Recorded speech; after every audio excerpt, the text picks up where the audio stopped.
जीवन में कभी भी सत्कर्म न किया हो, ऐसे व्यक्ति को क्या मुक्ति मिल सकती है कि भागवत कथा सुनने से?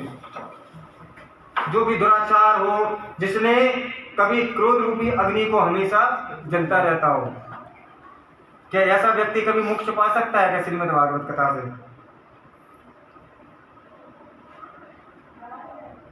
तो कहने लगे संत कुमारो, नारद जी बोले कि मैं तुमको एक कथा सुनाता हूँ, वो बड़ी फलदायक है। एक कथा आती है, बड़ी सुंदर कथा है। उस कथा का वर्णन करते हैं नारद जी, कहते हैं कि प्रेत व्यक्ति श्रीमद् भागवत कथा सुनकर मोक्ष पा सकता है। तुंगभद्रा नदी के किनारे एक बहुत सुंदर नगर है और उस नगर का नाम है उत्तम नगर। उसी नगर में धर्म का पालन करने वाले सभी लोग, एक सुशील, उसी नगर में एक ब्राह्मण रहते थे जिनका नाम था आत्मदेव महाराज।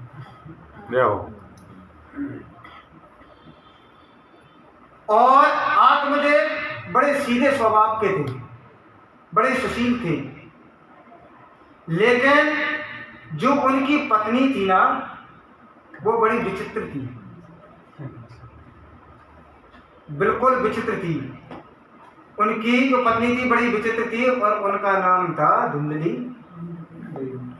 यथा नाम तथा गुण, जैसा उनका नाम था जैसे ही उनके गुण थे। यह धुंधली देवी में उनमें एक बड़ी विशेषता थी, यह थी कि विशेष उसी नारी में आ सकती है जिस पर भगवान की बड़ी कृपा हो जाए। ऐसे गुण किसमें? जिस पर भगवान की बड़ी कृपा हो जाए। पंडित जी पूजा पाठ करने जाते थे तो दिन सुबह चले जाएं और दिन भर पड़ोसियों से लड़ना झगड़ना, और शाम को जैसे ही पंडित जी घर वापस लौट के आए तो बिल्कुल आरती की तैयारी करके थाली और दरवाजे पर खड़ी हो जाए, ऐसा लगे कि जैसे कि सती अनुसुईया के बाद इसी का नंबर हो। ऐसा स्वागत करती थी और बनावटी प्रेम बहुत होता है। भगवान कहते हैं कि भगवान को केवल बनावटी प्रेम नहीं करना है। निर्मल मन जन सो मोहि पावा और मोह कपट चल शीघ्र। भगवान से, परमात्मा को तुम दिखावा मत करो। चंदन लगा लियो बढ़िया और जे बढ़िया पहन कर भगवान का पूजन पाठ कर रहे हो, भैया दिखावा कर रहे हो, शिव तांडव कर रहे हो, कुछ कर रहे हो, मन में छल भरा। क्या मतलब? दोस्ती ऊपर से बढ़िया दोस्त कर रहे हो और अंदर से कपट है। भगवान को बनावटी प्रेम बिल्कुल भी पसंद नहीं है, बिल्कुल भी प्रेम विशुद्ध है। धुंधली का मन तो पवित्र नहीं है, भावना श्रेष्ठ नहीं है, पति के सामने हाथ जोड़कर ऐसी खड़ी होती है, इसलिए पति की दृष्टि में वो सबसे सुंदर है। अब किसी व्यक्ति को तुम्हारे विषय में पता ना हो और उसके सामने तुम अच्छे गुण की प्रगति करो तो सामने वाला तो सोचेगा अच्छा व्यक्ति है। एक दिन क्या हुआ कि पंडित जी ने के घर में धन की कमी नहीं है, लेकिन बेटा नहीं है, और तुलसी की उन्होंने स्थापना की, तुलसी लगाया। कहते हैं कि हर हिंदू के, हमारा कर्तव्य, हर हिंदू बहन भाइयों के घर में तुलसी की स्थापना होनी चाहिए, लेकिन बहुत कम अब तो मिल रही है तुलसी। हर तुलसी की स्थापना होनी चाहिए। और आत्मदेव जी, पंडित जी तुलसी की बड़ी सेवा करते थे, लेकिन वो तुलसी सूख जाती थी। एक दिन पंडित जी बैठे बैठे विचार करने लगे, क्या बताऊं, तुलसी जी को मैं रोज सेवा करता हूँ, रोज जल डालता हूँ, फिर भी सूख जाती है। और जो मेरे पास एक गाय है वो 6 वर्ष से मांझ है, उसका ना तो बच्चा ना बच्चिया, कुछ भी नहीं हुआ। अब पड़ोसी का आना शुरू हुआ और भगवान की बड़ी कृपा थी कि पड़ोसी भी उनको अच्छे मिले, ताने देने वाले, अरे तुम्हारा कोई संतान नहीं है इसलिए तुम्हारे यहाँ तुलसी सूख जाती है।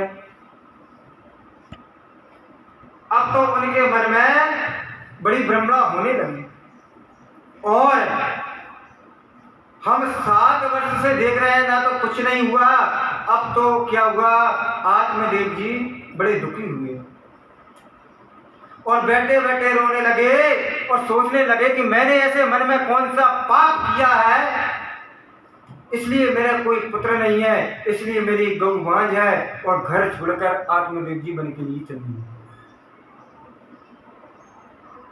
अब वन के लिए चल दिए गए तो 4-5 दिन हो गए बैठे बैठे वन में आत्मदेव जी को, और बैठे बैठे रुदन कर रहे हैं।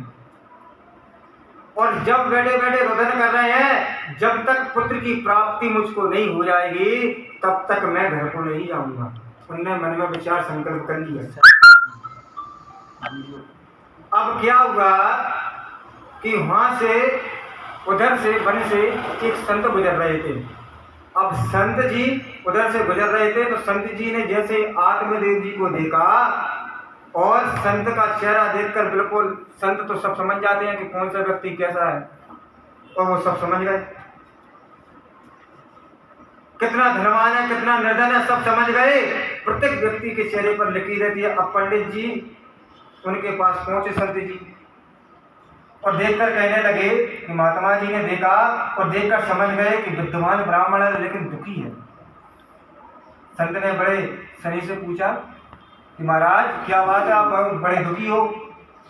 पंडित जी ने कहा रोते हुए, क्या क्या बताऊं महाराज, अरे विद्वान हूँ सब कुछ हूँ लेकिन आपको मैं क्या बताऊं, मैंने ऐसे कौन से पाप कर्म किए थे उससे मैं आज भोग रहा हूँ।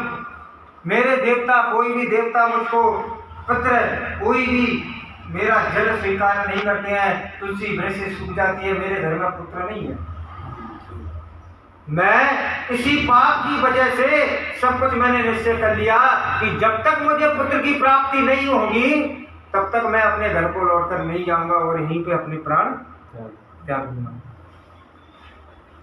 यही महात्मा के मन में बड़ा आश्चर्य हुआ, उनको बहुत समझाया, महात्मा जी ने बहुत समझाया तो पंडित जी ने अपने मन में पुत्र की कामना एकमात्र हल ली। और पुत्र नहीं हुआ तो क्या हुआ, क्या करोगे, बेटा लेकर, बेटा यदि घर में नहीं होता तो हम क्या करते हैं। अगर हमारे जीवन में संतान नहीं हुई, हमने सोचा कि हमारे भाग्य में संतान नहीं है तो क्या दिन कितने 2-4-10 साल रो लेंगे, फिर हम क्या सोच लेंगे कि चलो भैया हमारे भाग्य में संतान नहीं थी, इसलिए हम जीवन ऐसे ही काट देते हैं। और अगर संतान हो गई और होकर खत्म हो जाए तो फिर भी हम अपने आप को संभाल लेते हैं, सोचते हैं कि चलो भाई संतान तो हुई थी और होकर खत्म हो गई। और लेकिन संतान होकर भी अगर वही संतान कुपुत्र निकल आई फिर तो वो जीवन भर हमको रुलाती है, चाहे फिर तो वो दिन रात जल दे फिर भी हमको कुछ नहीं होता अगर कुपुत्र निकल जाए। किस कामना के लिए हम पुत्र करते हैं, पुत्र की कामना केवल इसलिए करते हैं ना कि अग्नि देह संस्कार करें, अग्नि संस्कार करें कि हमको अग्नि देह संस्कार करें। हमारी खोपड़ी में डंडा मार कर क्या करेगा। अनन्या ममता विष्णु ममता प्रेम संगता, जैसी ममता अगर हम संसार से रखते हैं, जैसी हम ममता अपने बेटे से रखते हैं, जैसे ममता हम अपनी पुत्री से रखते हैं, अपने परिवार से रखते हैं, अगर वैसी हम ममता वैसी हम प्रेम अगर गोविंद के चरणों में रखेंगे तो हमारा कल्याण हो जाएगा। जितना हम प्रेम अपने घर वालों से करते हैं, अगर उतना प्रेम हम हमारे परमात्मा से करेंगे तो हमारा कल्याण हो जाएगा, हमारा मोक्ष हो जाएगा।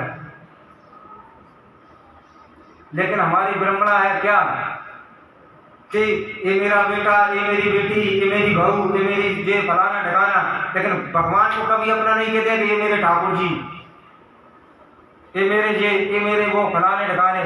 भगवान को तो कुछ नहीं, क्योंकि अगर आप एक बात ध्यान रखना, हम कोई भी चीज़ करें, पैसे लेके आए, पैसे की गड्डी गिनेंगे जब जाने हमको नींद आए नहीं आएगी, क्योंकि पैसे को हम अपना मानते हैं तो पैसा भैया हमारे हो।